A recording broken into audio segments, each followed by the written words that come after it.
Hey everybody, what is going on? I hope you guys are all doing well, and welcome to another tutorial video. In this video, I'll be explaining to you guys how you can fix a problem if your Amazon Prime videos are not loading and aren't playing. So let's get right into it. As you can see, I'm on the PC version and I cannot get that problem to happen to me. For me, everything is running smoothly, but I will give you some classic, troubleshooting options. If you're on PC, or on the web browser rather, the most common and most probable thing is that it is a server-side error.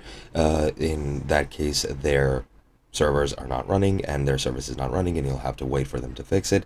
However, if it is a local problem, you do need to check your internet connection, make sure any VPNs are off, and make sure all other internet activity is minimized. Once you try that, it should run perfectly, but if that doesn't happen, that's pretty much where my knowledge on PC problems end.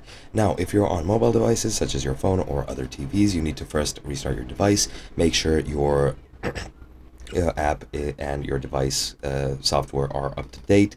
Then once you enter the software, again, turn off all VPNs, make sure your internet is running smoothly, and test it then. If that doesn't work, then what you can do is go into your device settings and delete the cache for the app. That sometimes tends to get corrupted, and that does cause playback problems for most apps. So you can just go into your device settings, locate the app settings, then go locate the Amazon Prime Video app, and then just delete its cache. You can also delete all local files, and that'll just delete, well, everything locally stored. However, your account and everything will be saved, so you just have to re-log in. It'll be pretty much like the first time that you launch the app, and all the cache and everything else will be deleted. In case if it was corrupted, then you can try again and it should work. And that's pretty much it. Hope you guys enjoyed, and I'll be seeing you guys in another video.